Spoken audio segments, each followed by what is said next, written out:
आप सभी को मेरा प्यार भरा नमस्कार। पेडल अप के इस यूट्यूब चैनल पर आप सभी का स्वागत है। मैं उम्मीद करता हूँ आप सभी बढ़िया होंगे और आपकी तैयारी बेहतरीन होगी। और ये भी साथ ही साथ हम आशा करते हैं कि हमारे प्रयास से आपकी तैयारी और भी बेहतर हो। उसी के लिए आज का ये प्रैक्टिस सेशन है। जैसा कि आप सभी जानते हैं, अगर आप पहले से इन प्रैक्टिस सेशनों में जुड़े हुए हैं तो ऑलरेडी काफ़ी सारे प्रैक्टिस सेशन आ चुके हैं, जिसमें हमने सीडीपी और पेडागोजी वाले पार्ट को कवर अप किया है। और पेडागोजी में स्पेशली हम सारे सब्जेक्ट के जो पेडागोजी से रिलेटेड इंपॉर्टेंट पीवाईक्यू क्वेश्चन हैं उनको कवर करते हुए चल रहे हैं। और आज का जो सेशन है उसमें हम जिस सब्जेक्ट की पेडागोजी को कवर करेंगे वो है आपका साइंस, क्योंकि ऑलरेडी हम आपकी ईवीएस पेडागोजी को कवर कर चुके हैं। तो अब बारी है हमारे साइंस पेडागोजी को कवर करने की। तो साइंस पेडागोजी से रिलेटेड आपके जितने इंपॉर्टेंट एग्जाम्स में क्वेश्चंस आए हैं, ठीक है, जो ऑलरेडी एग्जामिनर द्वारा आपको दिए गए थे, उन्हीं की हम प्रैक्टिस करेंगे और समझेंगे कि साइंस से रिलेटेड किस तरीके के क्वेश्चन एग्जामिनर अभी तक हमसे पूछता आया है। इससे एक बेसिक आइडिया ये लग जाएगा कि एक्चुअल में जो क्वेश्चन आएंगे, क्योंकि वो भी एग्जामिनर के द्वारा डिज़ाइंड होंगे, तो उसकी बेसिक मेंटलिटी का हमें पता चले और उसके हिसाब से हम अपने आप को तैयार करें। तो बिना देरी करे बढ़ते हैं आज के प्रैक्टिस सेशन की ओर। अगर आपने पिछले सारे प्रैक्टिस सेशन देखे हैं और आपका कोई डाउट है तो आप हमसे ज़रूर पूछ सकते हैं। साथ ही साथ इस प्रैक्टिस सेशंस की अगर आपको क्वेश्चंस की पीडीएफ चाहिए तो वो भी आसानी से आपको pedal up official Telegram channel पर उपलब्ध हो जाएगी, जिसकी या तो आप ये क्यूआर कोड स्कैन करके ज्वाइन कर सकते हैं, अदरवाइज़ डिस्क्रिप्शन में आपको लिंक मिल जाएगी, उसके माध्यम से आप जुड़ सकते हैं। बढ़ते हैं अपने क्वेश्चंस की ओर। तो फर्स्ट क्वेश्चन है, ये आपकी बाइलिंगुअल क्वेश्चन है जैसा कि अभी तक होता आया है। बस वन टाइम में अगर जो क्वेश्चन बड़ा होगा वो एक बार में एक ही लैंग्वेज में शो होगा, तो इतना आपको करना होगा। बाकी जो पीडीएफ आपको क्वेश्चंस की मिलेगी उसमें आपको देख सकते हैं कि दोनों लैंग्वेज में आपको क्वेश्चंस मिलेंगे। बाकी मैं एक्सप्लेन कोशिश करता हूँ कि हिंदी में किया जाए और इंग्लिश में भी पढ़ने की कोशिश करता हूँ, तो आप इसको थोड़ा मैनेज करिएगा। कि one of the students in the class said that bacteria is the only kind of microorganism which of the following remedial action would be best suited to clarify the micro misconception। मतलब आपकी class में कुछ बच्चे ऐसे हैं, एक बच्चा ऐसा है जो कहता है जो बैक्टीरिया होते हैं वही केवल जो सूक्ष्म जीव हैं उनके अंदर केवल और केवल बैक्टीरिया ही आते हैं। अब आपने जब ये चीज़ सुनी तो ये कहीं ना कहीं आपको पता है कि एक मिसकंसेप्शन है। ऐसा नहीं है कि बैक्टीरिया ही ऐसे प्राणी हैं जो सूक्ष्म रूप में पाए जाते हैं। तो इस कन्फ्यूजन को दूर करने के लिए, इस मिसकंसेप्शन को दूर करने के लिए एज अ टीचर आपका क्या रोल होगा, आप क्या एक्शन लेंगे। Teacher brings a mushroom and explain why it is a fungi. मतलब आप मशरूम लाएंगे फिर बताएंगे अच्छा ये बताओ ये फंगस क्यों है या फंगी क्यों है। Teacher bring a pound water sample and make the student observe it under a microscope. मतलब एक कहीं ना कहीं तालाब से थोड़ा पानी भर के लाएंगे और बच्चों से कहेंगे माइक्रोस्कोप की मदद से इसको ऑब्जर्व करिए, एनालाइज करिए। या teacher bring a drug derived from a micro organism and make student observe it under a microscope. मतलब आप एक किसी माइक्रो ऑर्गेनिज्म से बना हुआ ड्रग लाएंगे, दवाई लाएंगे और बच्चों से माइक्रोस्कोप की मदद से उसे ऑब्जर्व करने के लिए कहेंगे। अदरवाइज आप teacher bring the root nodules of the leguminous plant and make student observe it under a microscope। या आप प्लांट की जो रूट है वो लेके आएंगे और बच्चों को माइक्रोस्कोप की मदद से इसे ऑब्जर्व करने के लिए कहेंगे। तो यहाँ जो बच्चे की मिसकंसेप्शन है वो किसको लेकर है, वो आपके कहीं ना कहीं बैक्टीरिया की काइंड्स को लेकर है, कि वो ऐसा मानता है कि जो सूक्ष्म जीवों की अंतर्गत जो चीज़ आती है वो ओनली ऑन बैक्टीरिया ही होते हैं। ठीक है, अब यहाँ समझने पहला तो आप कहो नहीं कि मशरूम आप दिखा देंगे तो मशरूम तो दिख रहा है, बस उससे ये पता थोड़ी चला कि सूक्ष्म जीवों में आपका बैक्टीरिया ही आते हैं या नहीं आते। बट अगर आप किसी तालाब का पानी भर के बच्चों को माइक्रोस्कोप की मदद से ऑब्जर्व करने के लिए कहेंगे तो उस तालाब के पानी में कई तरह के बैक्टीरिया, वायरस, इस तरह की चीज़ें आपको देखने को मिलेंगी, है ना। तो ये ज़्यादा अप्रोप्रिएट है उस मिसकंसेप्शन को दूर करने के लिए। अब बाकी जो नीचे के दो हैं, हो सकता है आपका आंसर उनमें से एक हो, वो क्यों नहीं बन सकते, क्योंकि अगर आप किसी पर्टिकुलर ड्रग में जो एक पर्टिकुलर माइक्रो ऑर्गेनिज्म या बैक्टीरिया से बना हुआ होगा उसको लेके आएंगे तो उसमें केवल उसी के लक्षण दिखाई देंगे, ना कि अदर उसकी स्पीसीज़ के, है ना। और बात करें अगर रूट नूडल्स लाएंगे आप किसी लेगुमिनस प्लांट का तो उसमें भी सेम कंडीशन होगी। इसलिए बाकी के जो नीचे के थर्ड एंड फोर्थ है वो हमारा ऑप्शन नहीं बनेंगे। ये आपका हिंदी वाला रहा। अगला क्वेश्चन बात है, gender responsive pedagogy in science could entail which of the following. मतलब आप अपनी साइंस क्लास में एक जेंडर रिस्पॉन्सिव पेडागोजी का यूज़ करना चाहते हैं तो आप उसके लिए क्या करेंगे। Giving more opportunity to the girls, मतलब लड़कियों को ज़्यादा से ज़्यादा अवसर देंगे। या using gender sensitivity resources in the class, या आप जेंडर जो सेंसिटिविटी रिसोर्सेज हैं उनका अपनी क्लास में यूज़ करेंगे। या डिस्कसिंग करेंगे स्टीरियोटाइप अबाउट साइंस, मतलब साइंस में कैसे रूढ़िवादिता देखी जाती है या शामिल होती है उसके बारे में डिस्कशन करेंगे। या arrange remedial classes for girls and boys separately, या आप मतलब लड़की और लड़के के लिए अलग अलग सेपरेटली रेमेडियल क्लासेस को अरेंज करेंगे। तो देखिए, अगर आप कहीं ना कहीं जेंडर रिस्पॉन्सिव पेडागोजी अपनी क्लास में, साइंस क्लास में लेके आना चाहते हैं, तो आपका सेपरेटली अगर आप कर रहे हैं तो कहीं ना कहीं आप उनको क्या दिखा रहे हैं, ये चीज़ दिखा रहे हैं कि वो हम जेंडर स्टीरियोटाइप लेके चलते हैं। तो आपका ये जेंडर रिस्पॉन्सिव पेडागोजी की क्लास हुई नहीं, पहली बात। अब बात करते हैं, अगर आप केवल लड़कियों को ही अवसर मुहैया उपलब्ध करा रहे हैं तो ये बात भी अपनी जेंडर रिस्पॉन्सिव पेडागोजी के अंतर्गत नहीं आती है, क्योंकि यहाँ केवल और केवल गर्ल्स की आप बात कर रहे हैं। अब बात करें, अगर आप रिसोर्स को, जेंडर सेंसिटिविटी रिसोर्स को यूज करते हैं तो उस जेंडर में आपका गर्ल्स भी आएगा और बॉयज़ भी आएगा।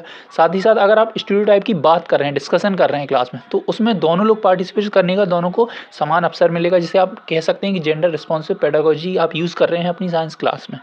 इसका जो सही आंसर होगा वो होगा ऑप्शन नंबर 1। और ये हिंदी वाले के जो ऑप्शन है वो आपके सेम यही रहेंगे, क्योंकि वहाँ जगह ना रहने के कारण सेम ऑप्शन दिए गए, तो आप इतना समझ सकते हैं। अगला क्वेश्चन है कि there are 4 below average student in a class, which of the following strategies will be most effective to bring them at par with the other student. मतलब अगर आप किसी क्लास में पढ़ा रहे हैं और आप जानते हैं कि उस क्लास में 4 बच्चे ऐसे हैं जो बिलो एवरेज बच्चे हैं, तो कहीं ना कहीं आप अपनी कैसी स्ट्रेटजी का यूज़ करेंगे जो ज़्यादा इफेक्टिव हो उन बच्चों के लिए।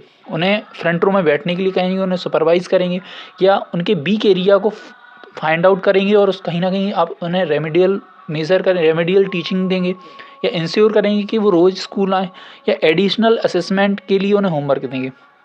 तो एज अ टीचर आपका ये रोल होना चाहिए, पहले तो आप ये जानेंगे कि उनका वीक एरिया आखिर है क्या, है ना। तो ऐसा नहीं है बिलो एवरेज हैं तो हर चीज़ में बिलो एवरेज ही होंगे, कुछ एरिया ऐसे होंगे जिसके कारण वो मेजॉरिटी एरिया कवर करके आप ये टैग लगा रहे हैं कि वो बिलो एवरेज स्टूडेंट हैं।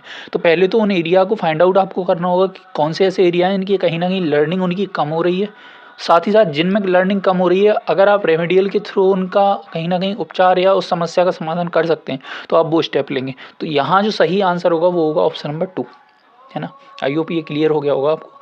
अगला क्वेश्चन है, the following which of the following are the main steps that are adopted in order to solve a scientific problem. मतलब आपको ये बताना है साइंटिफिक, किसी भी साइंटिफिक प्रॉब्लम को सॉल्व करने के लिए जो स्टेप लिए जाते हैं उनका क्रम या मतलब उनका सिक्वेंस क्या होता है। कलेक्शन ऑफ रिलेटेड प्रॉब्लम, मतलब उस जैसी मिलती जुलती समस्याओं को आप कलेक्ट कर लेते हैं, या procedure for solving the problem, या आप जो प्रोसीजर नियम कायदे होते हैं उनको स्टार्ट कर देते हैं, या स्टेटिंग द प्रॉब्लम, कहीं ना कहीं प्रॉब्लम को इंगित करते हैं, पहचानते हैं। Careful observation and making conclusion, या आप सीधा उसका ऑब्जर्वेशन करते हैं बहुत बारीक तरीके से और फाइनल कंक्लूजन पर पहुंच जाते हैं। तो पहला स्टेप कंक्लूजन पर पहुंचना होगा नहीं, ये आपको क्लियर हो गया। तो फोर्थ वाला हमारा बनेगा नहीं ऑप्शन में, फोर्थ नंबर पहले है भी नहीं। बात करते हैं कलेक्शन ऑफ रिलेटेड प्रॉब्लम। तो पहले आप अपनी प्रॉब्लम की जो मेन प्रॉब्लम है उसको पहचानेंगे, तभी तो उससे मिलती जुलती समस्याओं की पहचान करेंगे। तो इस हिसाब से 1 भी हमारा नहीं बनेगा और इस हिसाब से हमारा ऑप्शन नंबर 1 नहीं बनेगा। अब बात करते हैं, पहले हम प्रॉब्लम को पहचानेंगे, तो थर्ड पहले नंबर पर आएगा, तो ये भी हमारा गया। अब थर्ड अगर हमारा पहले नंबर पे आ गया, इसको हम 1 नंबर अगर दे देते हैं, तो दूसरे नंबर पे आपको ये बताना है किस चीज़ को हम लेंगे, ठीक है। कलेक्शन ऑफ रिलेटेड प्रॉब्लम्स को लेंगे या procedure for solving the problem लेंगे। तो इसमें जो चीज़ आपको लेनी चाहिए, मतलब अगर आप स्टेटिंग द प्रॉब्लम, किसी समस्या को पहचान सकते हैं, उसके बाद आप कहीं ना कहीं procedure for solving the problem, मतलब उसको समस्या के निवारण को उठाएंगे, या उसकी जैसी मिलती जुलती प्रॉब्लम को उठाएंगे। तो मेनली है कि पहले तो आप प्रॉब्लम को आइडेंटिफाई करें, फिर उससे मिलती जुलती प्रॉब्लम को आइडेंटिफाई करें, फिर कहीं ना कहीं उनका निवारण का तरीका खोजें, फिर केयरफुल ऑब्जर्वेशन की मदद से आप फाइनल कंक्लूजन दे सकते हैं, मेकिंग कंक्लूजन कर सकते हैं। तो आपका जो सही आंसर होगा वो होगा कौन सा वाला, सेकंड वाला। Third, second, first and fourth. I hope ये चीज़ क्लियर हो गई होगी। बढ़ते हैं अगले क्वेश्चन की ओर। अगर आपका कुछ और थिंकिंग हो तो आप एक्सप्लेन करिएगा कमेंट बॉक्स के माध्यम से, जिससे पता लगे कि आपका सोचने का क्या तरीका है, किस तरीके से आप अपनी सोच रहे हैं चीज़ों को, तो उससे चीज़ें समझने में क्लियरिटी होती है, ठीक है। अगला क्वेश्चन है कि Seema, student of class 8 is not able to understand why an arrow falls down after travelling some distance, what remedial measure could be given to her. मतलब आपको पता है कक्षा 8 की एक बच्ची है, ठीक है, वो ये समझने में कहीं ना कहीं कठिनाई हो रही है कि किस वजह से कुछ दूरी तय करने के बाद जो तीर है वो नीचे की ओर गिर जाता है, ठीक है। अब ये चीज़ समझाने के लिए आप जो रेमेडियल टीचिंग देंगे, ठीक है, उसको आप किस तरीके से मेजर करेंगे, या क्या आपका तरीका होगा। To show her how an arrow and a bow look like, मतलब आप ये बताएं किस तरीके से एरो दिखता है और किस तरीके से जो है आपका तीर दिखाई देता है। या teaching her about force and motion, या उसे बल और गति के बारे में बताएंगे। Telling her to read law of motion, उसे जो लॉ लिखे हैं बुक्स में उनको पढ़ने के लिए कहेंगे। या she will understand this chapter in higher class, या आप ये सोच के चलेंगे कि ये अपने आप वो जो चैप्टर है वो अगली आगे आने वाली बड़ी कक्षाओं में सीख जाएगी। तो हमारा जो थर्ड एंड फोर्थ है कि वो बुक से पढ़ ले या आगे की कक्षा में अपने आप सीख जाएगी, ये दोनों अपने आप कट जाएंगे, है ना। अब बात करते हैं उसे एरो और बो में अंतर दिखाएंगे, तो यहाँ अलग अलग चीज़ों की बात करी नहीं गई है इसलिए ये भी कट जाएगा। मेनली उसे कहीं ना कहीं फोर्स और मोशन के बारे में हम समझाएंगे, पढ़ाएंगे कि पहले अगर ये कॉन्सेप्ट अगर वो समझ जाती है तो आगे जो उसका एरो से रिलेटेड जो भी मिसकंसेप्शन है, जो भी उसके समझ में नहीं आ रहा है, उससे रिलेटेड जो रेमेडियल टीचिंग हम उसे देंगे वो सही सही उसको अंडरस्टैंडिंग करने के काबिल बन जाएगी। हमारा जो आंसर होगा वो ऑप्शन नंबर बी यानी 2 होगा।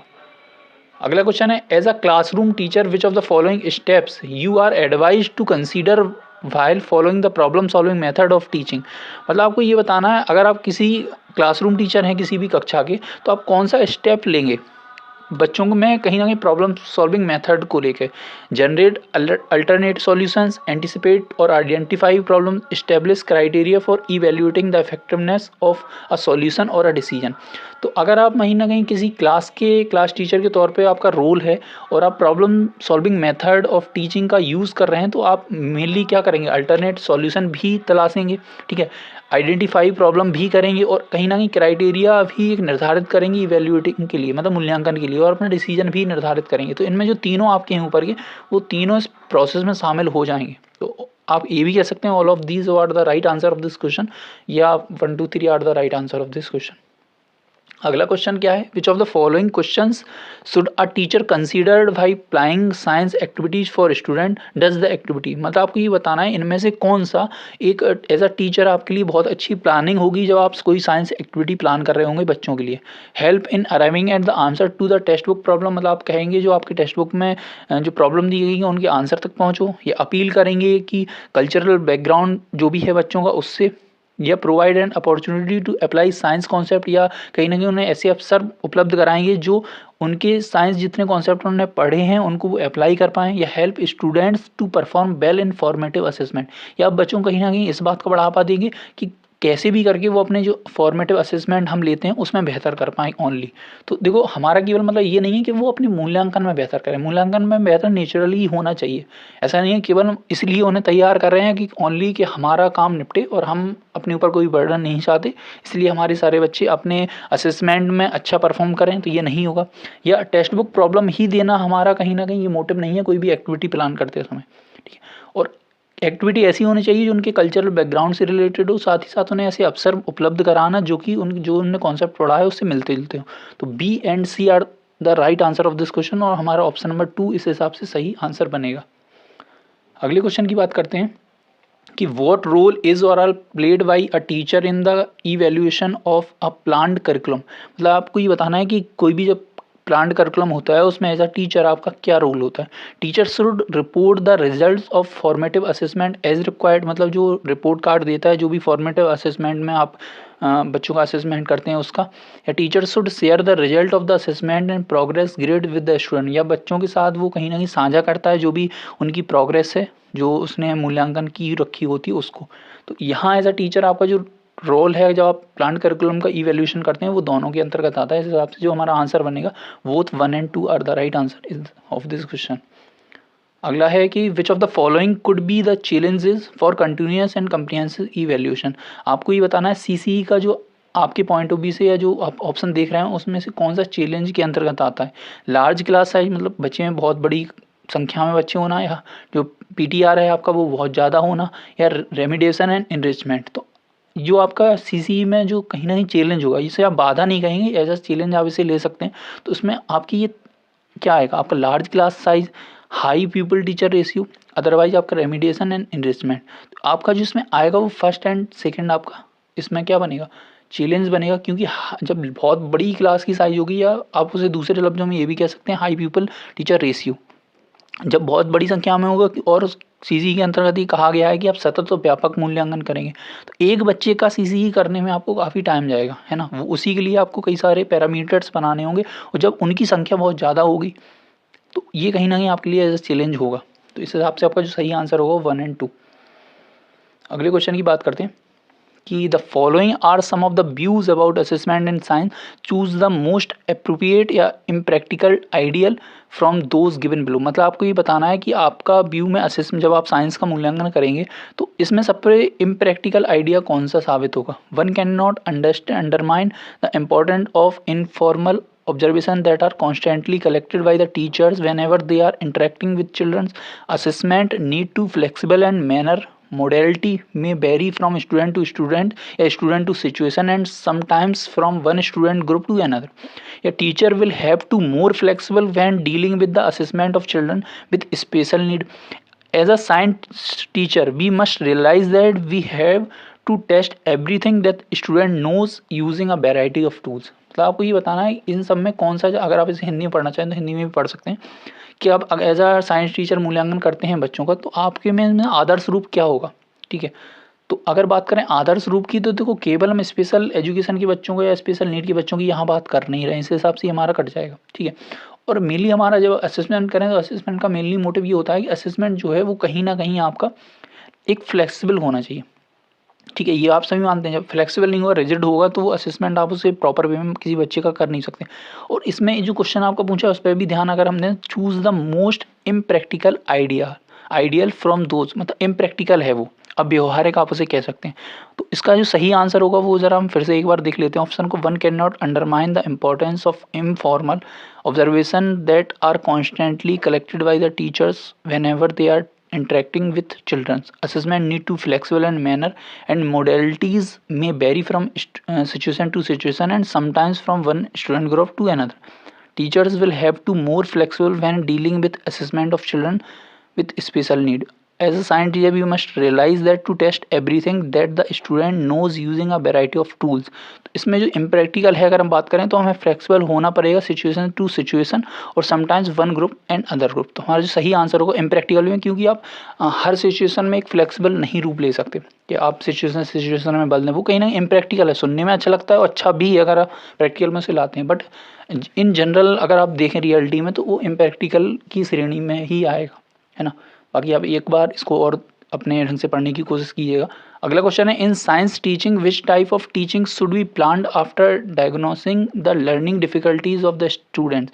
मतलब आपको ये बताना है अगर साइंस टीचिंग में आप जब बच्चे से साइंस टीचिंग आप जब कर रहे होते हैं तो किस तरीके का आप मेथड है, किस तरीके की टीचिंग आप अपनाएंगे किसी बच्चे की जब आप डायग्नोस कर लेंगे कोई लर्निंग डिफिकल्टी को। क्या टीम टीचिंग है, रेमेडियल है, माइक्रो टीचिंग है और डायग्नोस्टिक है। तो जब आप डायग्नोस कर लेंगे आप इसे जानकारी मिल जाएगी कि किस चीज़ में बच्चे को दिक्कत आ रही है, तो उसके लिए जो आप निवारण के लिए जो चीज़ यूज़ करेंगे, जिस तरीके की आप शिक्षण का उपयोग करेंगे वो है आपकी रेमेडियल टीचिंग, है ना। तो ऑप्शन आपका 2 इज़ द राइट आंसर। अगले क्वेश्चन की बात करें, विच one of the following methods is most suitable for developing and understanding of social problem.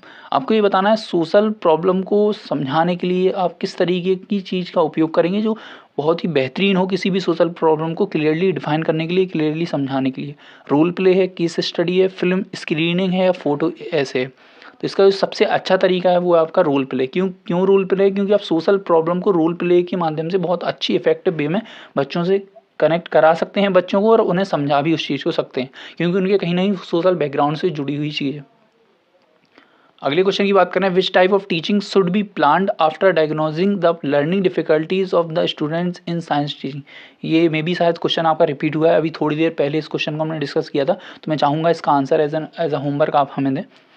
अगला क्वेश्चन है, which of the following can enhance critical thinking among children. मतलब आपको ये बताना है इनमें से कौन सी एक चीज़ है जो बच्चों की कहीं ना कहीं क्रिटिकल थिंकिंग को इन्हेंस करने का काम करेगी। Asking children to read science text book, नहीं, साइंस टेक्स्ट बुक को हम पढ़वा के उनके लिए थिंकिंग लेवल को इन्हांस नहीं कर सकते, ठीक है, या क्रिटिकल थिंकिंग नहीं बढ़ा सकते।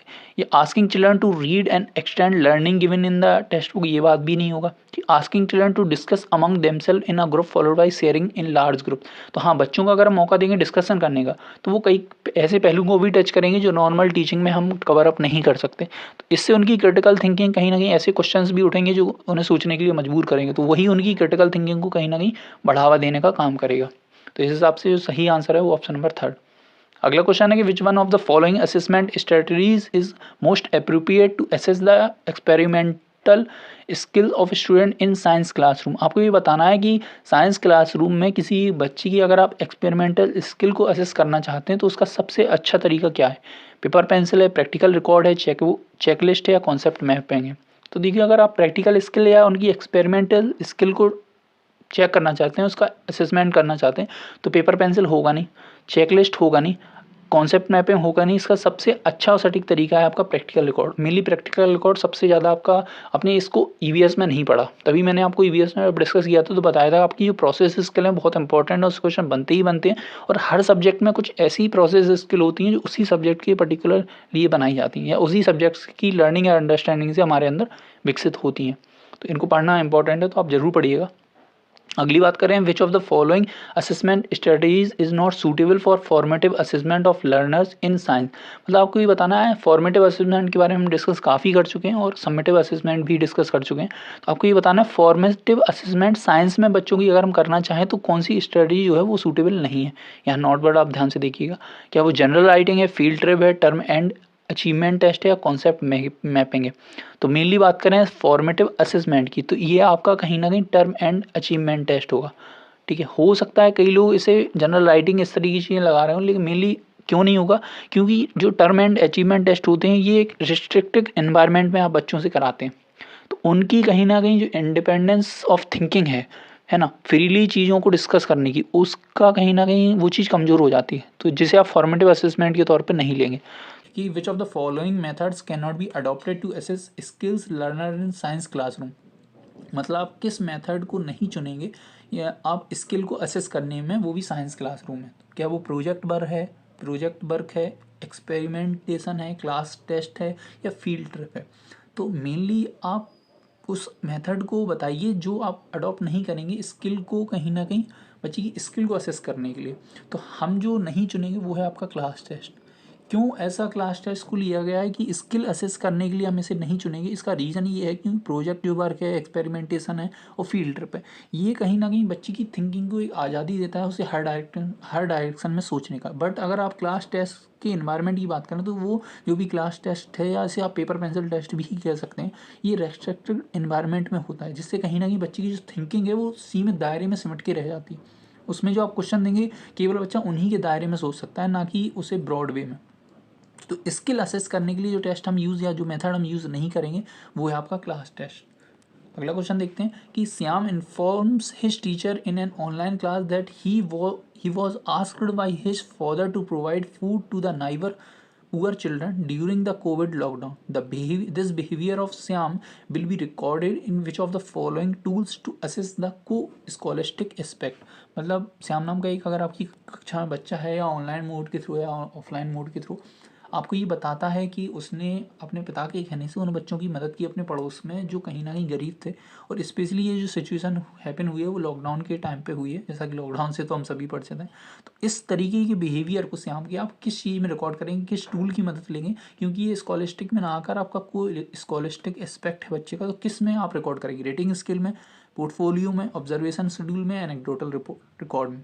तो मैं कहूँगा कि 2 सेकंड के लिए पॉज लेके आप अपना आंसर दें। इसका जो सही आंसर है वो है एनेक्डोटल। अब एनेक्डोटल क्या है इस बारे में ऑलरेडी डिस्कस कर चुके हैं, बट एक बार और अगर डिस्कस करने की बात करें कि आप इसमें ब्रीफ चीज़ लिखते हैं और ऐसी चीज़ लिखते हैं जो इंस्टेंटली हैपन हुई हो, बहुत लंबे समय बाद आप इन चीज़ों को रिकॉर्ड करके नहीं रखेंगे। पोर्टफोलियो की बात करें तो ये कहीं ना कहीं आपका आप बच्चे की जो एक्टिविटीज़ हैं उनका कलेक्शन, इसमें पूरा उसका डेटा रखते हैं, उसे पोर्टफोलियो करेंगे। रेटिंग स्किल को आप कहीं ना कहीं स्किल को मेजर करने के लिए, अच्छा ए ग्रेड आया भी, इस तरीके की चीज़ों। ऑब्जर्वेशन शेड्यूल को कहीं ना कहीं बच्चे की एक्टिविटी को बैठ कर ऑब्जर्व कर लेंगे, ये पूरी एक प्रोसेस है, इसमें समय भी लग सकता है। बट एनेक्डोटल की जो चीज़ रिकॉर्ड करी जाती है वो इंस्टेंट रिकॉर्ड होती है ना, ये बात आपको ध्यान रखनी है।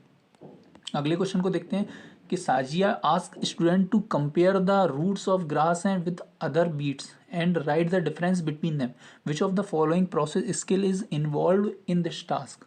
तो आपको ये बताना है, जो साजिया है एक टीचर, वो अपने बच्चों से कहती है घास की जड़ों की तुलना कहीं किसी अन्य खरपतवार जो पैदा हो जाती है वीड्स, उससे आप करके बताइए और इनके बीच में डिफरेंस आप हमें बताइए। तो कौन सी प्रोसेस स्किल उसके अंदर बच्चों के अंदर लाने का वो प्रयास कर रही है, या ऑब्जर्विंग है, क्लासिफिकेशन है, इंटरफेरेंस है या प्रिडिक्टिबिलिटी है।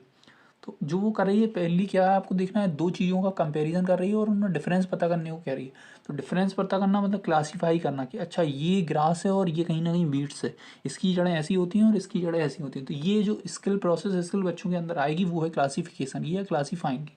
ठीक है, अगला क्वेश्चन देखते हैं कि आज science teacher of class 8th in teaching the concept of physical and chemical changes, मतलब आप कक्षा 8 के बच्चों को फिजिकल और केमिकल चेंजेस के बारे में पढ़ाना चाहते हैं। तो which of the following teaching learning material can be best used in an effective way to teach this concept, मतलब आपको ये बताना है कौन सा टीचिंग लर्निंग मेथड या कौन सा इफेक्टिव वे होगा आपका जो आप इस तरीके की कॉन्सेप्ट को पढ़ाने में यूज़ करेंगे। मॉडल है, चार्ट है, पीपीटी या पावर पॉइंट स्लाइड्स है या रेडियो। तो हम क्या पढ़ाना है, मेनली फिजिकल और केमिकल रिएक्शंस के बारे में बताना। ठीक है, इसका जो सही आंसर होगा वो मैं बता दे रहा हूँ, आपने आई होप अपना आंसर दे दिया होगा। इसका मेनली आंसर होगा पावर पॉइंट। हो सकता है आप लोग मॉडल्स लगा रहे होंगे, मॉडल्स का आंसर नहीं बनेगा। क्यों नहीं बनेगा, रीज़न ज़रा जान लेते हैं। क्योंकि रेडियो पे देखो बनेगा नहीं, क्योंकि वो नॉर्मली आपका साउंड के लिए प्रेफर किया जाता है जब आप स्पीच वगैरह किसी कॉन्सेप्ट में जोड़ना चाहते हो। ठीक है, चार्ट्स वगैरह के थ्रू इजीली दिखा नहीं सकते, लेकिन पावर पॉइंट स्लाइड में आप कई चीज़ों को एडअप कर सकते हैं, उससे विजुअल भी ऐड कर सकते हैं, इससे बच्चों को एक्चुअल फिजिकल और केमिकल रिएक्शंस के बारे में पता चले। और मॉडल्स में आप ज़्यादातर चीज़ें क्यों नहीं करा सकते, रीज़न उसका ये है कि हर तरीके के मॉडल्स आप केमिकल और फिजिकल चेंजेस के थ्रू नहीं दर्शा सकते, बजाय कि उसको किसी वीडियो के माध्यम से दर्शा लें जो आप पीपीटी पे अपने लगा के रखते हैं या इमेज के माध्यम से दर्शा दें, तो वो ज़्यादा अप्रोप्रिएट होगा। तो इस हिसाब से आपका जो आंसर बनेगा वो पीपीटी की स्लाइड्स या पावर पॉइंट स्लाइड्स बनेगा। अगला क्वेश्चन है which of the following statement are correct regarding assessment in science, मतलब आपको ये बताना है कौन सा इसमें करेक्ट बैठेगा जब आप साइंस का असेसमेंट कर रहे होंगे। Continuous assessment dilutes teaching learning, ठीक है, या it is impractical to record each task of each student, qualitative criteria help in meaningful assessment, या every concept need not be tested. तो जब असेसमेंट हम कर रहे हैं तो मेनली हम किस तरीके का असेसमेंट बच्चों को करेंगे जिससे हमें एक्चुअल में पता पड़ रहा है कि वो हमारी मदद कर रहा है साइंस के सब्जेक्ट का असेसमेंट करने में। ठीक है, तो आप अगर बात करें कि every concept need not be tested, मतलब आप ये जानते हैं कि हर तरीके के जो कॉन्सेप्ट हैं उनको ज़रूरत नहीं है, तो ऐसा नहीं है कि हम ये सोच के नहीं बैठे कि हर तरीके के कॉन्सेप्ट को टेस्ट करने की, असेस करने की ज़रूरत नहीं है। बिल्कुल है, क्यों नहीं है। Continuous assessment dilutes teaching learning, तो क्या कंटिन्यूस जो असेसमेंट है वो डाइल्यूट करता है आपकी टीचिंग लर्निंग प्रोसेस को, ये बात भी गलत है। तो हमारा जो सही आंसर बनेगा बी एंड सी बनेगा, क्योंकि इट इज़ इम्प्रैक्टिकल है ईच टास्क, हर बच्चे का हर एक टास्क को असेस करने का। ये मैं अब पिछले जो लेंदी क्वेश्चन था उसमें पूरी एक आपको स्टोरी लिखी गई थी, उसमें भी ये बताया था कि वो इम्प्रैक्टिकल वे है आपका, तो इसमें भी वो होगा।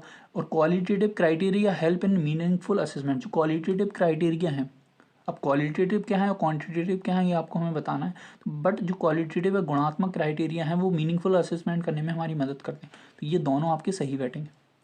अगला क्वेश्चन अगर आप हिंदी में पढ़ना चाहें तो ये है। अगला क्वेश्चन है all of the following are acceptable aim of teaching learning of science except, मतलब आपको ये बताना है कि जो साइंस को हम जब टीच करते हैं, पढ़ाते हैं, तो किसके अलावा बाकी सब ठीक है साइंस को पढ़ाते समय। टू डेवलप साइंटिफिक टेम्पर, मतलब हाँ साइंस पढ़ाते समय हम बच्चों के अंदर साइंटिफिक टेम्पर डेवलप करना चाहते हैं, बात सही। टू डेवलप ओपन माइंडेडनेस, बिल्कुल सही है, क्योंकि अगर साइंस में आपका एक ओपन माइंडेडनेस नहीं रहेगी तो वो थोड़ा दिक्कत का विषय आ जाएगा, क्योंकि साइंस क्या है, एक्सपेरिमेंट करके आप देखते हैं चीज़ों को और हर एंगल से सोचने का प्रयास करते हैं। To encourage value, to promote research, तो रिसर्च प्रमोट करते हैं, ओपन माइंडेड डेवलप करने का हमारा प्रयास होता है, साइंटिफिक टेम्पर हम डेवलप करना चाहते हैं, लेकिन वैल्यू इनकलकेट करने का साइंस के थ्रू मेनली ये ऑब्जेक्टिव हमारा नहीं होता। तो हमारा जो सही आंसर होगा वो होगा ऑप्शन नंबर 3।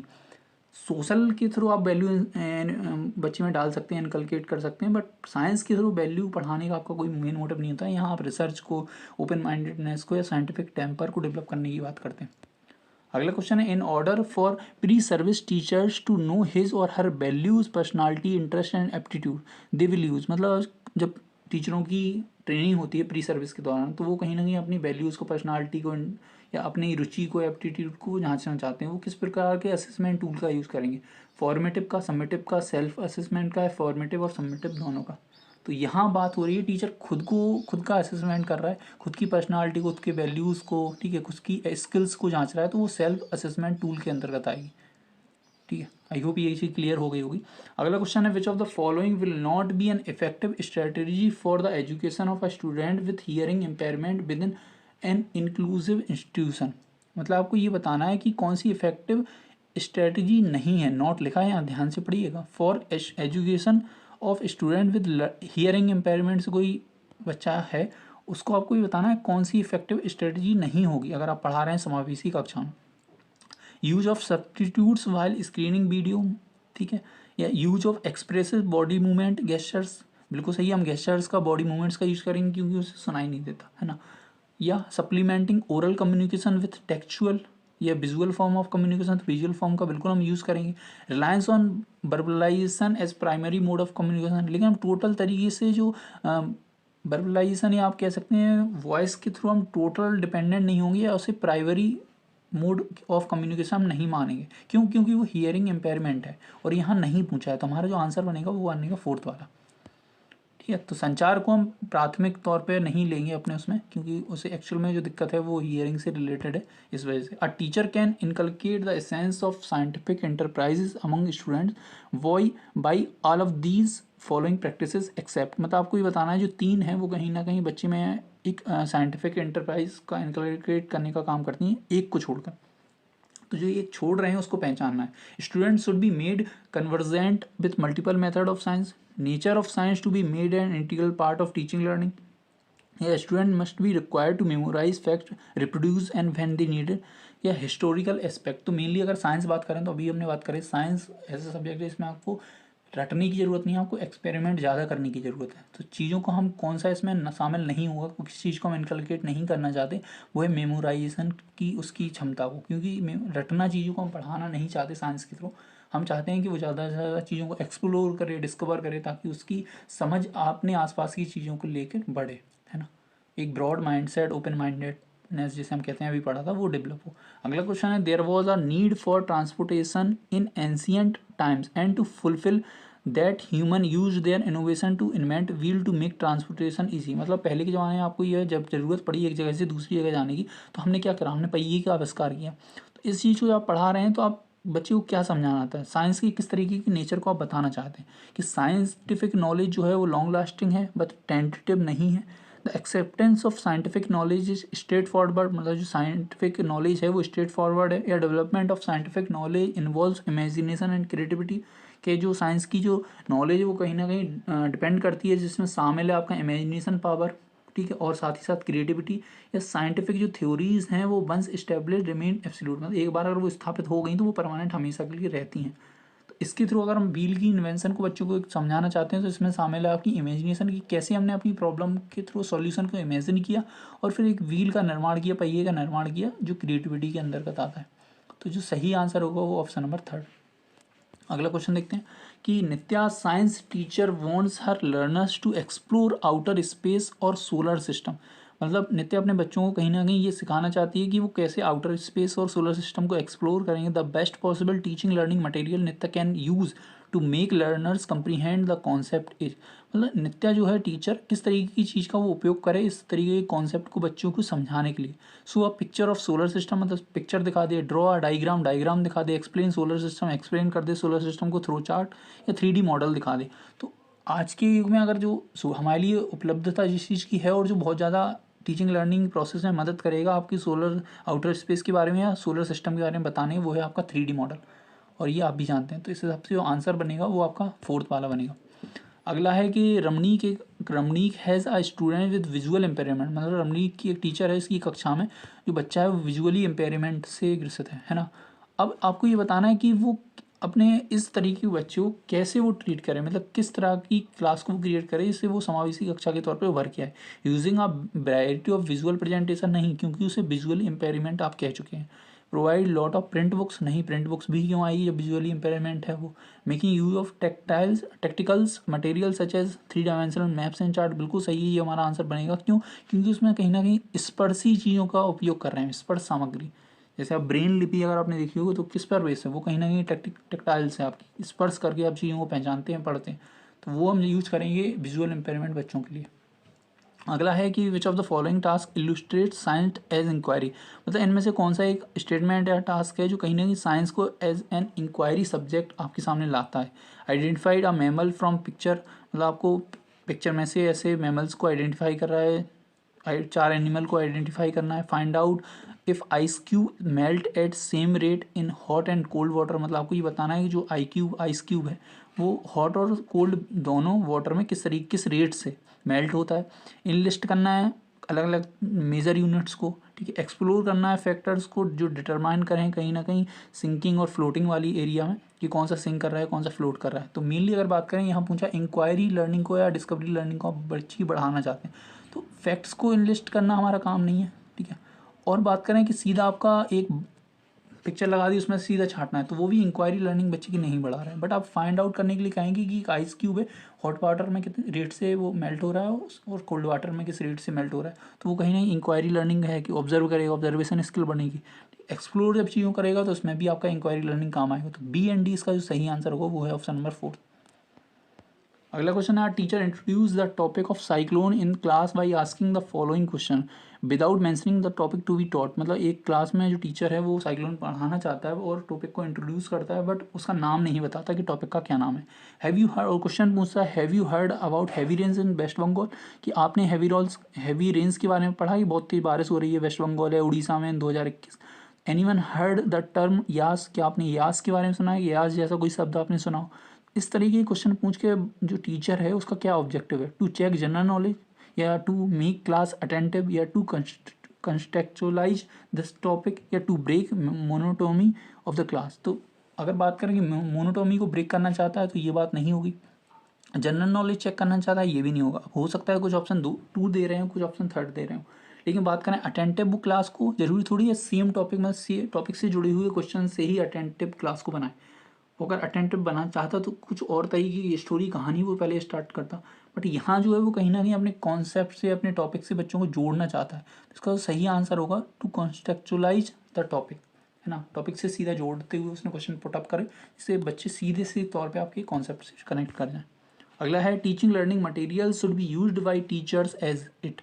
मतलब आपको भी बताना है कि जो टीचिंग टीएलएम के तौर पे हम टीचिंग लर्निंग मटेरियल का यूज़ करते हैं वो टीचर के द्वारा यूज़ किए जाते हैं या ये यूज़ किया जाना चाहिए, किस तरीके से उनका यूज़ करेगा। Motivate learner to further prepare such material at home, इस तरीके से कि जो लर्नर्स हैं वो खुद मोटिवेट हों उस तरीके के मटेरियल को घर पे तैयार करने के लिए। सप्लीमेंट करें टीचिंग लर्निंग प्रोसेस का या प्रिपेयर करें बच्चों की मेंटलिटी को कि वो क्लास में बैठ सकें, या इज़ नॉट वेरी एक्सपेंसिव, मतलब वो बहुत ज़्यादा महंगे ना हो। तो मेनली टीचिंग लर्निंग मटेरियल में बाकी चीज़ें शामिल हो सकती हैं बट मेन ऑब्जेक्टिव मेन इसका एम ये है कि जो आपका सप्लीमेंट करने का काम करे वो आपकी टीचिंग लर्निंग प्रोसेस का। इसलिए हम टीचिंग लर्निंग मटेरियल का यूज़ करते हैं। साथ ही साथ हम चाहते हैं कि जो मटेरियल हम यूज़ करें वो आपका इनएक्सपेंसिव हो, मतलब ज़्यादा एक्सपेंसिव ना हो, है ना। वो बाकी सप्लीमेंट वर्क है। मेन ऑब्जेक्टिव ये है कि वो हमारी सप्लीमेंट करने का काम करे टीचिंग लर्निंग प्रोसेस का। अगला है a science teacher is interested to focus more on acquisitions of process skill. मतलब एक साइंस टीचर के तौर पे आपका इंटरेस्ट जो सबसे ज़्यादा है वो बच्चों के अंदर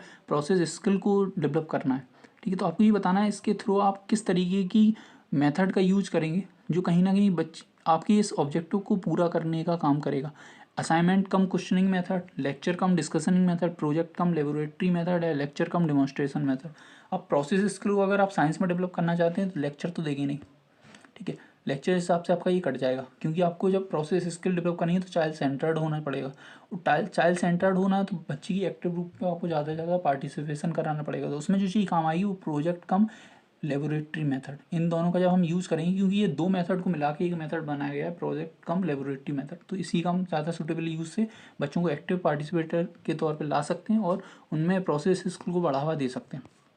अगला है according to NCF 2005 position paper on teaching of science which of the following is an important and transferable skill that help the children in learning to learn science. मतलब आपने ये सुना है कि NEP या NCF बढ़ावा दे रही हाउ टू लर्न, मतलब इस चीज़ को सिखाना। सेम ऐसे ही NCF जो 2005 है उसने इस चीज़ को बढ़ावा दिया है आप कैसे करेंगे, किस तरीके की एबिलिटी बच्चे में डेवलप करेंगे लर्निंग टू लर्न साइंस में लाने के लिए। Ability to learn scientific fact, मतलब इसके थ्रू आप चाहते हैं कि बच्चे फैक्ट्स को याद रखें या रिकॉल करें फार्मूला को या चीज़ों को उसकी प्रोसेस को, जो साइंटिफिक इंक्वायरी की जो प्रोसेस है उससे समझ जाएं, उसकी एबिलिटी उनके अंदर डेवलप हो या चीज़ों को रिकॉल करने की क्षमता विकसित हो। तो लर्निंग टू लर्न का मेन ऑब्जेक्टिव है कि बच्चों में ये अंडरस्टैंडिंग डेवलप हो कि साइंटिफिक इंक्वायरी में किस तरीके की प्रोसेस फॉलो होती है ना, कि प्रोसेस क्या आप किस तरीके से साइंटिफिक इंक्वायरी कर सकते हैं, तभी चीज़ें ज़्यादा अंडरस्टैंडिंग में बच्चों की आएंगी। तो फर्स्ट क्वेश्चन आपका कथन और तर्करचना पर बेस है। तो कथन ये कहता है कि inclusion of socio scientific issue in curriculum is helpful in elucidating the nature of science. Reasoning कहती है understanding of science is useful in is making informed decision in daily life. मतलब ये कहना है कि अगर आप इसे हिंदी में पढ़ना चाहें तो वो भी है, बट एक समय एक आपको स्क्रीन पर एक ही लैंग्वेज में पॉसिबल होगा कि क्वेश्चन की जो लेंथ है वो बड़ी है। कि अगर जो दावा की या कथन की बात करें, वो कहता है पाठ्यक्रम में सामाजिक वैज्ञानिक जो मुद्दे हैं उन्हें शामिल करना कहीं ना कहीं विज्ञान की जो नेचर है, प्रकृति है, उसे स्पष्ट करने में सहायक होता है। और इसी की तर्कना या तर्क ये कहता है कि आम जीवन या दैनिक जीवन में जो हमारी सोच या निर्णय लेने की क्षमता है उसमें कहीं ना कहीं विज्ञान की समझ हमारे लिए उपयोगी साबित होती है। तो अगर हम बात करें कि आपका रीज़न और जो आपका कथन है वो आपस में अपने आप की बात करें तो अपने आप में कि सही है, क्योंकि हमारे जो करिकुलम है उसमें आप सामाजिक वैज्ञानिक अगर पहलुओं को शामिल करेंगे तो कहीं ना कहीं विज्ञान की प्रकृति को समझने में मदद करेगा।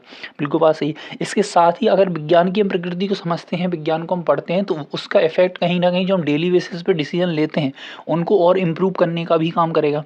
तो ये दोनों बात अपने आप में सही है, बट इनका आपस में कोई रिलेशन नहीं है ना। ऐसा नहीं है कि अगर आप सोशियो साइंटिफिक इशू को करिकुलम में शामिल करने से आपकी विज्ञान के नेचर में आपको इम्प्रूवमेंट देखने को मिलती है, स्पष्टीकरण देखने को मिलता है, तो इसका इससे कनेक्शन नहीं है कि आपके डेली लाइफ में अंडरस्टैंडिंग या इन्फॉर्म डिसीजन को वो अफेक्ट करेगा। तो यहाँ ए और आर आपके बोथ करेक्ट हैं, बट ये आपस में एक दूसरे का एक्सप्लेनेशन नहीं देते हैं।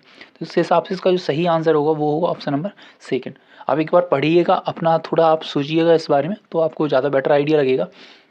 अगला क्वेश्चन है which of the following is और are characteristics of the process of science.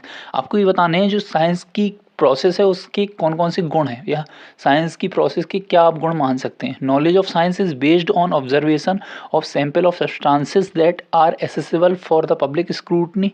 या science progress in different parts even at it aims to obtain a systematic and comprehensive understanding of various aspect of nature. ठीक है, तो आपको ये बताना है जो साइंस की कहीं ना कहीं नॉलेज है, जो साइंस का ज्ञान है, वो कहीं ना कहीं पदार्थ के नमूनों को अवलोकन के आधार पर सिद्ध करता है, या उसकी कहीं ना कहीं समझ अवलोकन के माध्यम से हमें देता है। साथ ही साथ ये कहीं ना कहीं सार्वजनिक रूप से जांच को सुलभ बनाता है। ठीक है, और स्टेटमेंट 2 ये कहता है कि विज्ञान की जो विभिन्न पार्ट्स की जो प्रगति है ना, उनको समझने में कहीं ना कहीं ये एक व्यापक और विस्तृत व्यवस्थित ढांचा हमें प्रस्तुत करता है। ठीक है, तो आपको ये बताना है क्या ये दो व्यवस्थितताएं जो हैं वो साइंस के अंतर्गत या साइंस की कैरेक्टरिस्टिक्स के तौर पे देखी जा सकती हैं या नहीं। तो बिल्कुल हाँ, ये दोनों ही आपको साइंस की कैरेक्टरिस्टिक्स के तौर पर आप ले सकते हैं कि साइंस की जो नॉलेज होगी वो कहीं ना कहीं पहली बार साइंस की जो नॉलेज है एक तो प्रैक्टिकल बेस्ड है, और प्रैक्टिकल में जो सबसे ज़्यादा आपकी जो प्रोसेस स्किल डेवलप होती है वो ऑब्जर्वेशन की होती है। ठीक है, साथ ही साथ जब आप साइंस को स्टडी करते हैं तो कहीं ना कहीं विभिन्न पार्ट्स को स्टडी करने का मौका मिलता है, जो कहीं ना कहीं हमारी सोच में, हमारी समझ में एक व्यापकता लाने का प्रयास करती है ना। जैसे आप फिजिक्स पढ़ रहे हैं, केमिस्ट्री पढ़ रहे हैं, बॉटनी पढ़ रहे हैं, जूलॉजी, तो ये कहीं ना कहीं अलग अलग साइंस के भाग हैं। तो ये कहीं ना हमारी समझ को एनवायरनमेंट के एक ब्रॉडर एक्सपेक्ट में लेके सामने रखती है कि हम एक टॉपिक को अलग अलग पहलुओं से देख सकते हैं। ठीक है, इस हिसाब से कहेंगे कि साइंस को पढ़ने से कहीं ना कहीं हमारी जो थिंकिंग या अंडरस्टैंडिंग है वो कॉम्प्रिहेंसिव वे में डेवलप होती है। अगले क्वेश्चन की अगर बात करते हैं कि which of the following is और are the advantages of using an inquiry approach to teach science in the classroom. आपको मतलब अगर क्लासरूम में साइंस पढ़ानी है तो आप इंक्वायरी अप्रोच का यूज़ करते हैं। ठीक है, और इसका करने से आपको क्या एडवांटेजेस देखने को मिलते हैं वो आपको बताना है। क्या learning become challenges and enjoyable. अगर आप इंक्वायरी अप्रोच यूज़ करते हैं तो आपकी जो लर्निंग है, बच्चों की जो अधिगम है, वो कहीं ना कहीं चैलेंज चुनौतीपूर्ण और मज़ेदार हो जाता है। या students realize the temporary nature of science और नॉलेज।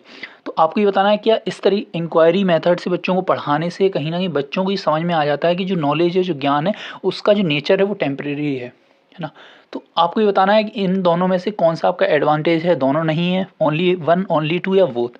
तो अगर देखो बात करें कि अगर हम इंक्वायरी मेथड या इंक्वायरी अप्रोच का यूज़ करते हैं तो ये इंक्वायरी अप्रोच बच्चे को चैलेंजेस टास्क देगी, बिल्कुल सही है। और कहीं ना कहीं बच्चों को जब चैलेंज मिलेगा तो उन्हें उस चीज़ को करने में मज़ा भी आएगा। तो पहला आपका सही है। हो सकता है कुछ लोग इसे सेकंड को ना मान रहे हो कि इसमें थोड़ा नेगेटिव साउंड है कि ऐसा कैसे हो सकता है कि नॉलेज को टेम्परेरी नेचर के तौर पर बच्चे को रियलाइज़ कराए, लेकिन ये बात सही है। क्योंकि अगर आप साइंस की बात करते हैं तो आप देखते हैं कि अगर किसी ने एक थ्योरी दी है तो आगे चल के उस थ्योरी का जब और डिटेल में स्टडी की जाती है तो पहली वाली थ्योरी कहीं ना कहीं उसके कुछ तथ्यों को कैंसिल आउट कर दिया जाता है है ना। तो वो ये बताता है कि ऐसा नहीं है कि आपने एक थ्योरी अगर एक बार दे दी तो वो हमेशा के लिए परमानेंट हो गई। अगर आपने एक लॉ एक बार दे दिया तो हमेशा के लिए परमानेंट हो गया, ऐसा नहीं है। उसमें जब आप और डिटेल में स्टडी करेंगे और डिटेल ऑब्जर्वेशन करेंगे या इंक्वायरी करेंगे तो आपको समझ में आएगा कि कुछ चीज़ें उसकी एलिमिनेट हो रही हैं, कैंसिल आउट हो रही हैं जैसे जैसे डेटा आपको मिलता जाता है। तो ये शो करता है कि नॉलेज का जो नेचर है वो अपने आप में कैसा है, टेम्परेरी है, वो रिजिडिटी को शो नहीं करता है। तो यहाँ जो आंसर होगा, जो एडवांटेज के रूप में आप इंक्वायरी अप्रोच का लेंगे, वो आएगा ऑप्शन नंबर 4 में, जिसमें आपके दोनों जो हैं वो एडवांटेज के तौर पे ले सकते हैं जब भी आप साइंस को अपने क्लासरूम में पढ़ाएंगे बच्चों को। अगला क्वेश्चन देखते हैं कि which of the following is not implied by statement good science education is true to children, true to life and true to discipline. आपको ये बताना है कि कहीं ना कहीं जो अच्छी विज्ञान की शिक्षा है जो बच्चों के लिए सच्ची साबित होती है वो जीवन के लिए भी अच्छी है और अनुशासन के लिए भी सच्ची है। इस कथन में क्या चीज़ निहित नहीं है या इस कथन के अंतर्गत आप क्या चीज़ नहीं समझ सकते जो इससे जुड़ी हुई है। क्या विज्ञान जो है वो शिक्षा से छात्रों को विज्ञान की प्रक्रिया सीखने में मदद करता है, यह जो विज्ञान शिक्षा है बच्चों और उसके पर्यावरण के बीच एक संबंध बनाने का प्रयास करता है। जो विज्ञान की शिक्षा है वो कहीं ना कहीं प्रशिक्षित करने का काम करती है छात्र को और साथ ही साथ विद्यालय में अनुशासन का काम बनाए रखने का काम करती है। या विज्ञान की जो शिक्षा है वो बच्चों में एक विकासात्मक रूप से कहीं ना कहीं उनमें अभ्यास की प्रकृति को डेवलप करने का काम करती है। तो इसमें एक क्वेश्चन में अगर आप ध्यान से देखें तो क्वेश्चन में ये बोला गया है कि कौन सा इसमें नहीं शामिल है। ठीक है, तो विज्ञान की जो हम एजुकेशन या साइंस को जब हम पढ़ाते हैं तो उसका ये मतलब नहीं है कि बच्चों को हम विद्यालय में अनुशासन की प्रकृति उन्हें सिखाना चाहते हैं। क्योंकि जब आप इंक्वायरी मेथड या इस तरीके की डिस्कवरी अप्रोच का इस तरीके अप्रोच का यूज करेंगे तो कहीं ना कहीं आपको देखने को मिलेगा कि बच्चे डिसिप्लिन से बाहर जा रहे हैं। हाँ, आप अलग अलग तरीके से उन्हें डिसिप्लिन में ला सकते हैं, बट मेनली विज्ञान पढ़ाने का, साइंस पढ़ाने का हमारा ये मोटिव कभी नहीं होता कि विद्यालय में एक अनुशासन बना दिया जाए, है ना। तो इस हिसाब से जो नहीं के अंतर्गत आएगा वो है आपसे ऑप्शन नंबर 3। अगला क्वेश्चन है, in what way do the AIIMS of learning physical science differ from those in other discipline. आपको ये बताना है कि जब फिजिकल साइंस पढ़ते हैं तो किस तरीके से अदर डिसिप्लिन से अलग है। Science deals with facts and principle that help to become objective in nature. Science helps to create a healthy society. Science has lots of opportunity to explore nature, hence it helps us to link to nature. Science has better resources for future to get a good job. मतलब आपको ये बताना है इनमें से कौन सा कहीं ना कहीं अंतर्गत आता है जो फिजिकल साइंस को अदर साइंस से डिफर बनाता है। ठीक है, तो बिल्कुल सही है। साइंस किसके साथ डील करती है? साइंस फैक्ट्स के साथ डील करती है, क्योंकि आप जो डाटा कलेक्ट करते हैं उसका जो थ्योरी आपकी आती है वो कहीं ना कहीं फैक्चुअल बेस्ड थ्योरी होती है। वो ऐसा नहीं है कि आपने कहानी बुन दी और आपने एक थ्योरी दे दी, नहीं, आप एक्चुअल में उस थ्योरी को प्रूव करने के लिए फैक्ट सामने रखेंगे, है ना। बात सही है। जो साइंस का जो नेचर होता है वो कहीं ना कहीं साइंस जो मदद करती है वो हेल्दी सोसाइटी बनाने में मदद करती है, ये भी बात सही है। और साइंस कहीं ना कहीं साइंस की जो लर्निंग है या साइंस के द्वारा जो बच्चों को सीख मिलती है वो कहीं ना कहीं बच्चों को एक अवसर प्रोवाइड करती है और चीज़ों को एक्सप्लोर करने का, अपने आसपास के वातावरण को जानने का। लेकिन साइंस की जो स्टडी है, साइंस की जो टीचिंग, ये कभी भी दावा नहीं करती है कि आपको एक भविष्य में चलकर एक बहुत बेहतरीन जॉब मिल जाएगी। तो ये यहाँ कट जाएगा, जिससे डी हमारा एलिमिनेट हो जाएगा और जिन जिन ऑप्शनों में आपको डी दिखेगा वो नहीं होगा, बाकी ए बी सी आपकी सही इसमें शामिल हो जाएंगे। इस हिसाब से आपका option number 3 is the right answer of this question. अगले क्वेश्चन की बात करें, आप हिंदी में देख लीजिएगा, उसी हिसाब से आपको पीडीएफ ही मिल जाएगी ग्रुप पर, तो वहाँ से आप इजीली ले सकते हैं। I put 1 year on steel rail road track, मतलब एक स्टील का रेल रोड ट्रैक है, मैंने उस पर अपना कान रखा। Which of the above 3 statement identify which one are observations and which are inference. मतलब आपको ये बताना है कि इन तीनों में से कौन सा आपका ऑब्जर्वेशन है, किसे आप ऑब्जर्वेशन कहेंगे या किसे आप इन्फ्रेंस कहेंगे, कि कौन सा स्टेटमेंट इन्फ्रेंस के अंतर्गत आता है। ठीक है, जिसे आप निष्कर्ष कह सकते हैं। ठीक है, अब आपको ये देखना है कि अगर आपने रेल रोड के ऊपर अपना कान रखा तो इसमें आपको महसूस हुआ कि I am able to hear the approaching train sooner through the track than through the air. मतलब जब आप कान रखते हैं तो आपको ये अंदाज़ा लग जाता है कि ट्रेन कितनी दूर है, मतलब कितनी जल्दी आपके पास आने वाली है। अगर आप सीधा कान बिना उस रेल रोड के स्टील रॉड पर टच करें, सीधा हवा में रखेंगे तो आपको इतनी जल्दी अंदाज़ा नहीं लगेगा। ठीक है, उससे आपको पता चला है जो साउंड है वो कहीं ना कहीं स्टील में ज़्यादा फास्ट ट्रेवल करता है बजाय कि एयर के। और दूसरी चीज़ जो आपको पता लगती है वो ये लगती है कि साउंड जो है वो बहुत फास्ट ट्रेवल करता है सॉलिड में रादर देन आपका गैस से। ठीक है, तो इसमें से आपका अगर बात करें कि आपने जब ईयर को स्टील रॉड पर रखा तो आपको ये पता चलेगा जो ट्रेन है कितनी जल्दी आपके पास आई, ये बजाय कि आप एयर में कहाँ रखने की। तो ये आपकी ऑब्जर्वेशन है। ठीक है, कि आपने रख के वो चीज़ खुद करी, उसको खुद ऑब्जर्व करा है, लेकिन उसके बेस पर आपको ये समझ में आ गया कि जो साउंड है वो स्टील में ज़्यादा फास्ट ट्रेवल करती है बजाय कि आपकी एयर के, साथ ही साथ ज़्यादा सॉलिड में फास्ट ट्रेवल करती है बजाय कि गैस के। तो ये दोनों आपके इन्फ्रेंस हैं। तो A is observation and B and C are inferences. तो आपका जो सही होगा वो इस हिसाब से होगा ऑप्शन नंबर 4। ठीक है, तो ये देखिए आप, मतलब आपको इस इन प्रैक्टिस से ये समझ में आ रहा होगा एक्चुअल में क्वेश्चन आपको किस तरीके से पूछे जाते हैं। इन क्वेश्चनों को मुझे नहीं लगता कि आप हर क्वेश्चन को रट सकते हैं, बस इनसे ये होगा पीवाईक्यू करने से कि आपकी एक समझ डेवलप होगी जो कहीं ना कहीं आपको एग्जाम क्रैक करने में मदद करेगी। अब आप ये सोच के मत बैठिएगा कि एज इट इज़ आपको यही क्वेश्चन मिल जाएंगे। अगर आप ऐसा सोच के चल रहे हैं तो मैं मानूंगा ये कहीं ना कहीं आप भूल कर रहे हैं उस चीज़ को लेकर, क्योंकि प्रैक्टिस का मतलब ये होता है कि आपके अंदर अंडरस्टैंडिंग डेवलप हो क्वेश्चनों को अटैम्प्ट करने की, है ना। अगले क्वेश्चन की बात करते हैं कि a student wants to discuss swine flu showing a newspaper clipping the disease is not mentioned in his text book as a science teacher you. मतलब एक बच्चा कहीं ना कहीं न्यूज़पेपर की क्लिप लेके आता है जिसमें स्वाइन फ्लू डिसीज़ के बारे में चीज़ें हैं, वो चाहता है कि इस बारे में वो डिस्कस करे, और एज अ साइंस टीचर क्योंकि ये चीज़ आपके टेक्स्ट बुक में मेंशन नहीं है तो आपका क्या रोल होगा या आप क्या चीज़ करेंगे। आप कह देंगे, मतलब उस न्यूज़पेपर को पढ़ेंगे और कह देंगे ये चीज़ आपके सिलेबस का पार्ट नहीं है इसलिए ये इतनी इंपॉर्टेंट नहीं है डिस्कस करना, या आप कहेंगे बच्चों से कि हाँ स्वाइन फ्लू के बारे में डिस्कस करते हैं, साथ ही साथ आप उन्हें इस चीज़ के लिए मोटिवेट करेंगे कि इससे रिलेटेड जितने भी आर्टिकल या जितनी वो डिस्कवरी लर्निंग कर सकते हैं वो करें, मतलब उन्हें डिस्कवरी लर्निंग के लिए आप प्रमोट करेंगे। या आप बच्चों से कह देंगे कि आप क्लास के बाद इससे मिलना क्योंकि ये हमारे सिलेबस का पार्ट नहीं है इसलिए हम इसके बारे में बाद में डिस्कस करेंगे। अदरवाइज आप सीधा बच्चों से कह देंगे this is not in our syllabus, so हम इसके बारे में कोई डिस्कशन नहीं करेंगे। तो एज अ साइंस टीचर आपके लिए कहीं ना कहीं, अगर आप साइंस टीचर के रोल में खुद को रख के देखें तो ये आपके लिए कहीं ना कहीं अवसर है कि बच्चों को आप डिस्कवरी लर्निंग या आप इंक्वायरी लर्निंग की और आगे बढ़ा सकें। तो आप एज अ टीचर कहें, भले ही ये सिलेबस का पार्ट नहीं है बट ये पढ़ने का टॉपिक है, ऐसा तो नहीं है उनकी समझ को ब्रॉड नहीं करेगा, उनकी लर्निंग में ये मदद करेगा ही करेगा, क्योंकि हो सकता है स्वाइन फ्लू पढ़ाने से और ऐसे कई सारे कॉन्सेप्ट हैं जो बच्चों की समझ में आ जाए। तो आप क्या उसे निगलेक्ट करेंगे? नहीं, आप उसे कहीं ना कहीं एज अ लर्निंग रिसोर्स की तरह देखेंगे और उसके बारे में डिस्कस करेंगे, साथ ही साथ उसके थ्रू आप और चीज़ें लर्निंग करा सकते हैं, उनको भी साथ में प्रमोट करते हैं। तो हमारा जो सही आंसर बैठेगा वो है ऑप्शन नंबर 2, है ना। आई होप ये चीज़ क्लियर हो गई होगी। अगला क्वेश्चन है आपका, Reena found that during a class test most of the student has responded incorrectly to a concept based question which of the following strategies can help in addressing this issue. मतलब रीना नाम की कोई टीचर है, वो class test लेती है और पाती है कि ज़्यादातर बच्चे कॉन्सेप्ट बेस्ड क्वेश्चन में गलत अटैम्प्ट करते हैं आंसर को, तो उसकी स्ट्रेटजी क्या होनी चाहिए उस इशू को एड्रेस करने में। मोटिवेट करें बच्चे ज़्यादा से ज़्यादा पढ़ें और चीज़ों को समझें, पीटीएम को अरेंज कर दे या कॉन्सेप्ट को फिर से पढ़ाए, या उस कॉन्सेप्चुअल गैप को फाइंड आउट करने की कोशिश करे जो कहीं ना कहीं बच्चों की लर्निंग में, बच्चों की अधगम में बाधा का काम कर रहा है। तो आपका जो फोर्थ वन है वो ज़्यादा अप्रोप्रिएट बैठेगा और आप भी इस बात को जानते होंगे क्योंकि ये अप्लाइड वे में क्वेश्चन है, तो आप खुद अप्लाई करके देखेंगे कि आप एज अ टीचर आपके लिए क्या बहुत ज़्यादा सूटेबल होगा और जिसमें बच्चों की ज़्यादा से ज़्यादा डेवलपमेंट हो या उनका ज़्यादा से ज़्यादा अधगम से वो जुड़ा हुआ हो। अगला है कि which of the following would not subscribe to a constructivist approach in the science classroom. मतलब आप साइंस क्लासरूम में अगर संरचनावादी या रचनावादी अप्रोच को फॉलो करना चाहते हैं तो इनमें से कौन सा उसमें शामिल नहीं होगा। बच्चों को आपस में समूह में कोलैबोरेटली काम कराना जिससे वो कहीं ना कहीं इंगेज हों टास्क में, या एज अ टीचर आप बच्चों की आइडियाज़ और एक्सपीरियंस को सुनेंगे जो कि आपकी मदद करेंगे टीचर लर्निंग को प्लान करने में, या आप उनके लिए सीधा सा एक एंड टर्म असेसमेंट करेंगे जो केवल और केवल फीडबैक देने का काम करे। अदरवाइज आप कहीं ना कहीं उन्हें इस को, मतलब आपकी साइंस कंस्ट्रक्टिव अप्रोच को आप एक अवसर के तौर पे देखेंगे जिससे बच्चे खुद को इंगेज कर पाएँ और जो प्रॉब्लम है उनको सॉल्व करने के लिए एक प्रॉब्लम सॉल्विंग अप्रोच का यूज़ करें। तो इसका में जो शामिल नहीं होगा क्योंकि संरचनावादी अप्रोच ये कहती है कि आपको फाइनल रिजल्ट पे मतलब ज़्यादा कम ध्यान देना है, आपको सबसे ज़्यादा ध्यान देना है वो लर्निंग की प्रोसेस पे ध्यान देना है।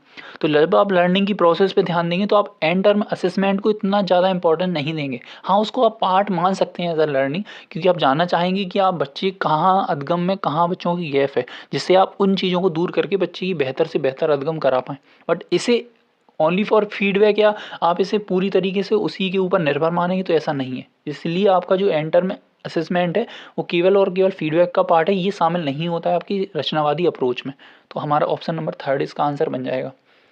अगला क्वेश्चन है, while teaching the topic electricity in the class 8th the teacher commented Thomas Edison experimented thousands of times before he successfully found a material suitable to be used as a filament of light bulb।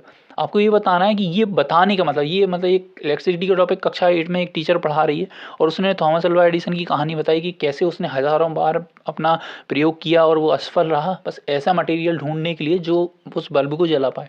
तो ये पूरी कहानी बताने का किस चीज़ को जो teacher है वो हाईलाइट करना चाहती है, सब्जेक्टिविटी बताना चाहती है साइंस की, टेंटेटिवनेस बताना चाहती है, एम्पेरिकल नेचर बताना चाहती है, कहीं ना कहीं उसमें कल्चरल जो उसका नेचर है उसको बताना चाहती है। तो इसका मतलब किसी भी चीज़ को मतलब एक कहानी के तौर पे थॉमस अल्वा एडिसन ने इतने प्रयोग किए, उससे महीना बहुत बार वो असफल रहा, फिर जाके उसे फिलामेंट का ऐसा मटेरियल मिला जो भी लाइट बल्ब बनाने में यूज़ होगा। इस तरीके की कहानी बताने का मतलब ये है कि वो कहीं ना कहीं साइंस की एम्पेरिकल नेचर को मतलब अनुभवजन्य स्थिति को, अनुभवजन्य प्रकृति को बताने की कोशिश करिए कि साइंस में जब भी हम कोई चीज़ डिस्कवर की या इंक्वायरी की ओर बढ़ते हैं तो उसमें जो सबसे ज़्यादा चीज़ मैटर करती है वो है हमारा एक्सपीरियंस। ठीक है, एक्सपीरियंस पे, क्योंकि वो कई बार असफल हुआ है, तो असफल होने का मतलब एक बार किया वो उसके अनुभव में आएगा अच्छा ये मटेरियल यूज़ नहीं करेगा, तो फिर उसने दोबारा दूसरी बार दूसरा मटेरियल यूज़ किया। तो ये कहीं ना कहीं एम्पिरिकल नेचर को बताता है साइंस के। इस हिसाब से आपका थर्ड सही आंसर बनेगा। अगला क्वेश्चन है, which of the following does not comes under nature of assessment in science.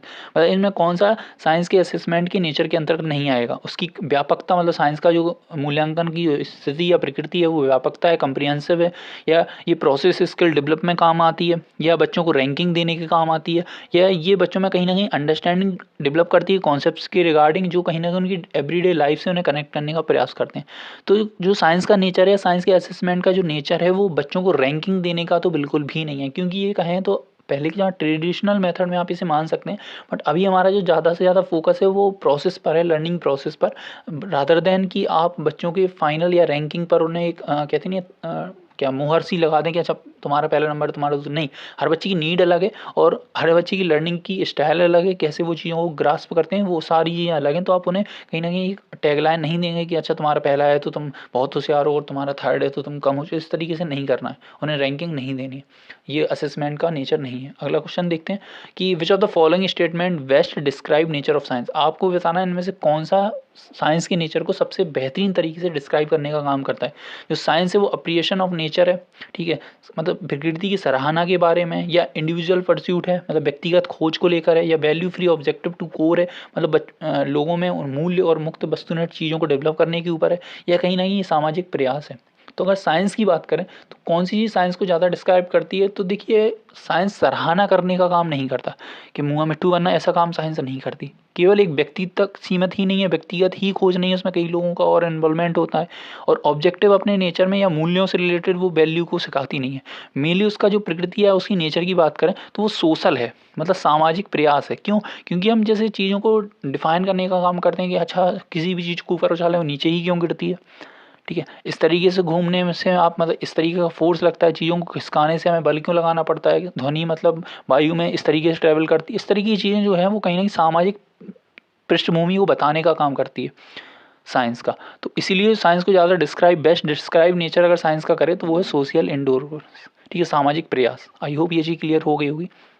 अगला है कि which of the following statement is not true in the contest of scientific investigation. मतलब साइंटिफिक इन्वेस्टिगेशन को लेकर कौन सी बात सही नहीं है। डेटा एंड एविडेंस जो है वो समान होते हैं, result are influenced by procedures, मतलब जो रिजल्ट होते हैं परिणाम होते हैं प्रक्रिया से प्रभावित होते हैं, या फिर कोई एक वैज्ञानिक विधि नहीं होती, या आपका वैज्ञानिक का सामाजिक सांस्कृतिक संदर्भ है वो निष्कर्षों को प्रभावित करता है। तो देखिए अगर बात करें कि परिणाम प्रक्रिया से प्रभावित होती हैं, ये बात सही है कि आप जिस प्रोसेस या जिस सिस्टम को फॉलो करेंगे, ठीक है, उस आपका जो रिजल्ट है वो कहीं ना कहीं उससे इन्फ्लुएंस होगा ही होगा। केवल एक वैज्ञानिक विधि नहीं है, आपके पास बहुत सारी वैज्ञानिक विधियां हैं जिनके थ्रू आप चीज़ों को कर सकते हैं। और जो भी वैज्ञानिक होता है जब भी कोई निष्कर्ष पर पहुंचता है तो वो अपनी सामाजिक या सांस्कृतिक पृष्ठभूमि से प्रभावित होता ही होता है एज अ ह्यूमन, क्योंकि हम हर चीज़ से इन्फ्लुएंस होना हमारा काम है, हमारे नेचर में है, तो हम इन्फ्लुएंस होंगे। ऐसा हो ही नहीं सकता विदाउट इन्फ्लुएंस हम किसी चीज़ को कर पाएँ। बट अगर आप कहते हैं डाटा और एविडेंस सेम है, तो ऐसी बात नहीं है। डाटा जो होती है वो अलग होता है, एविडेंस अलग होते हैं। डाटा कलेक्ट करके आप एविडेंस तक पहुंचते हैं, आप ये देखते हैं कि ये चीज़ कितनी आपके लिए बहुत ज़्यादा फैक्चुअल हैं उसको लेकर, तो इसलिए इनके बीच में डिफरेंस होता है। अगले क्वेश्चन की बात करते हैं, विच of the following method is used for teaching science in present era of technology. आपको ये बताना है कि आज के युग में मतलब हम वर्तमान युग में आप विज्ञान शिक्षण की सबसे सर्वोत्तम पद्धति किसका उपयोग करेंगे? प्रोग्राम इंस्ट्रक्शन का, टीम टीचिंग का, कंप्यूटर असिस्टेड टीचिंग का, या ऑल ऑफ दीज? तो इसका जो सही आंसर होगा, मैं अगर कहूँ कि आप 1 सेकंड पॉज़ करके अपना आंसर देखिए, आंसर को वेरीफ़ाई करें, तो इसका जो सही आंसर होगा वो कंप्यूटर असिस्टेड टीचिंग होगा। यही आयोग ने क्वेश्चन का माना था, लेकिन मोस्टली लोगों ने इसका ऑल ऑफ दीज़ क्वेश्चन लगाया था। अगर आप बात करें टीम टीचिंग की और प्रोग्राम टीचिंग, ये हाँ साइंस टीचिंग के मेथड हैं, बेशक हैं, बट इसमें एक वर्ड पूछा है प्रेजेंट एरा ऑफ टेक्नोलॉजी।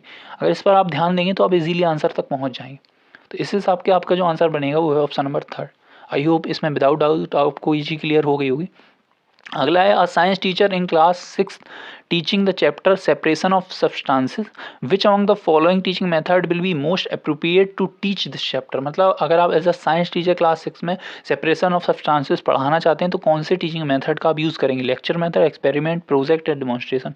तो सेपरेशन ऑफ सब्सटेंस पढ़ाने की देखो लेक्चर्स के माध्यम से उन्हें तो एक कहानी सुना देंगे आप, उन्हें एग्जैक्ट में पता नहीं चलेगा किस तरीके से सब्सटेंसेस सेपरेट करते हैं, है ना।